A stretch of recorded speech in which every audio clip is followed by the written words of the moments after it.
शेर होते हैं वो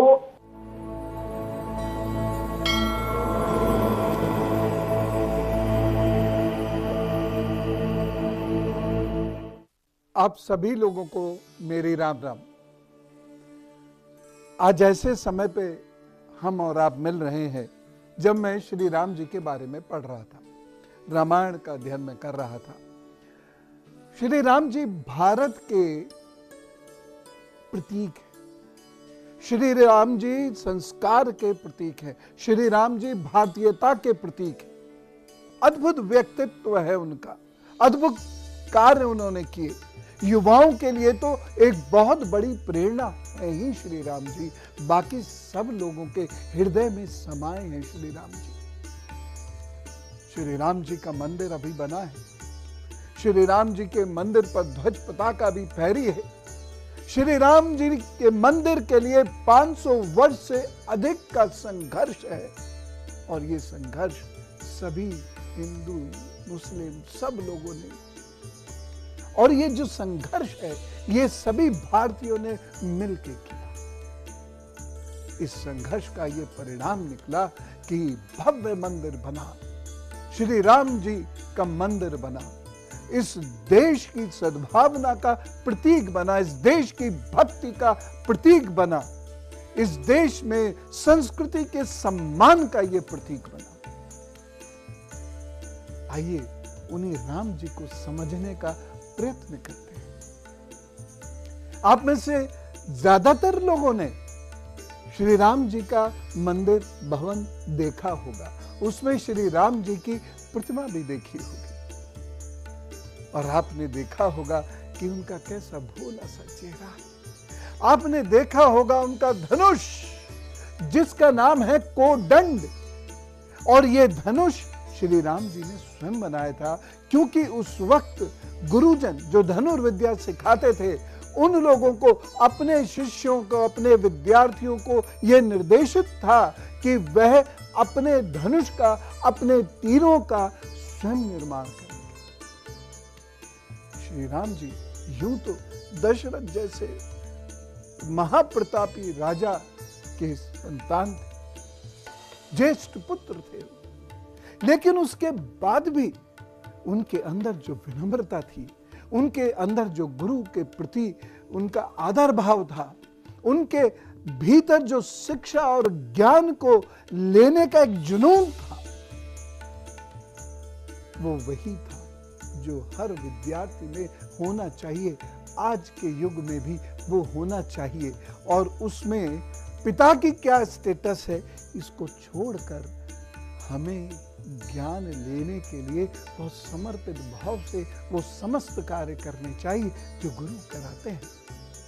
तो कोदंड श्री राम जी ने स्वयं बनाया था, वो बाण श्री राम जी ने स्वयं बनाए थे। श्री राम जी न केवल धनुर्विद्या के महारथी थे बल्कि वह तलवारबाजी के भी महारथी थे। लेकिन फिलहाल मैं आपको श्री राम जी के बारे में बताना चाहता हूं कि वह दिखते कैसे थे। ऋषि वाल्मीकि ने उनके बारे में लिखा है, उनकी लंबी भुजाएं थी, उनका शरीर बहुत पुष्ट था, लंबा था, उनकी ग्रीवा बहुत मोटी थी, कंधे उठे हुए थे, हाथ में मांसपेशियां बहुत मजबूत थी, आंखों में एक भोलापन था और चेहरे पे सदा रहने वाली मुस्कुराहट थी। हम लोग कभी कभी अपने भगवान को बहुत स्त्री रूप जैसा दिखा देते हैं। नहीं, वो ऐसे नहीं थे, तो कृष्ण जी भी वैसे नहीं थे।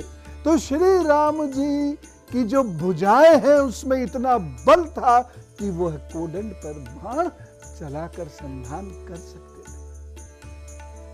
अन्यथा कोदंड पर बाण चलाना हरेक के बस की बात नहीं। शिव जी का धनुष तोड़ देना हरेक के बस की बात नहीं है। उसकी प्रत्यंचा तक तो लोग पहुंच ही नहीं पाते थे।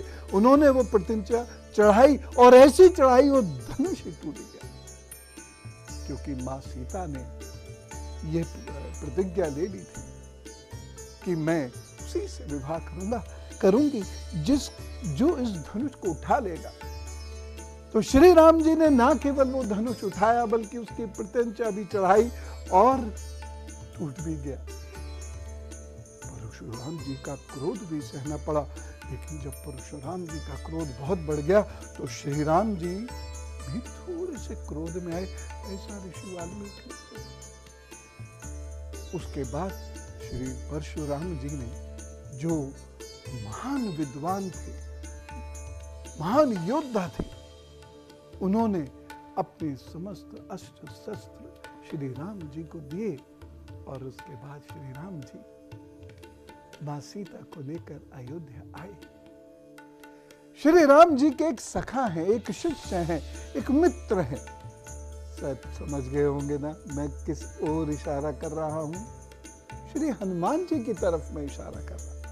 हम श्री हनुमान जी को भी ढंग से कहां समझते हैं। श्री राम जी और लक्ष्मण जी ने संवाद किया कि ये जो उधर साधु बैठा है, क्योंकि हनुमान जी उन्हें देखने के लिए पहले साधु वेश में आए, क्योंकि संदेह था कि ये दोनों भाई कौन हैं। तो वह उन्हें देखने के लिए आते हैं और उनका लक्ष्मण जी से संवाद होता है, जिसके लिए श्री राम जी कहते हैं ये कोई साधारण मनुष्य नहीं है, इसे वेदों का ज्ञान है, इसकी भाषा में सामवेद छलकता है, इनकी भाषा एकदम सुसंगठित है। और फिर वह उनसे स्वयं वार्तालाप करने जाते हैं।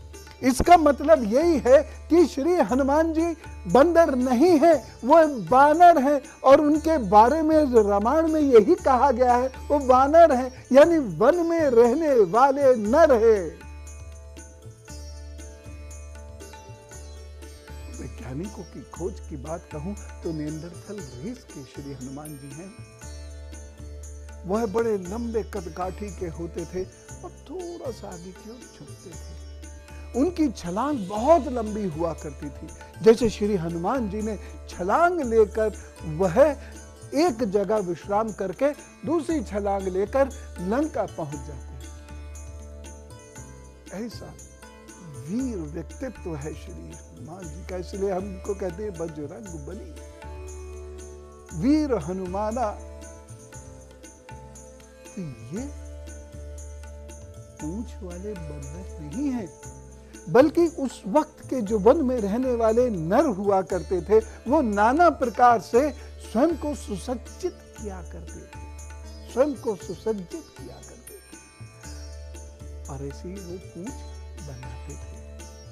उनके वस्त्र भी ऐसे होते थे। नहीं तो क्या आपने सुग्रीव की शासन की महिलाओं के बारे में सुना कि उनकी पूंछ थी? कहीं ऐसा वर्णन आया? नहीं ना, क्योंकि पूंछ थी। तो वह, मैं तो अनेक वर्षों से लोगों को लगातार समझा रहा हूं कि वह वन में रहने वाले वो नर हैं जो अपने आप को सुसज्जित करते थे इसी प्रकार के वस्त्रों से।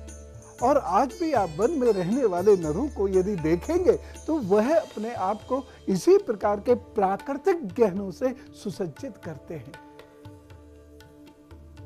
श्री हनुमान जी जब राम जी के सानिध्य में आए तो उनके अंदर वो भाव का समुद्र फूट पड़ा। श्री राम जी की छवि ही ऐसी है कि जब उन्हें कोई देखेगा तो भाव का समुद्र उसके अंदर से फूट पड़ेगा, वह भाव विहल हो जाएगा, आंखों से अश्रु निकलने लगेंगे, कुछ गुनगुनाने लगेगा, और कुछ नहीं तो राम राम राम राम राम राम राम राम ये कहना शुरू कर देगा। इसीलिए हमें श्री राम जी का वह मंदिर चाहिए था, क्योंकि श्री राम जी इस भारत के, इस भारतीय संस्कृति के, इस भारत के इतिहास के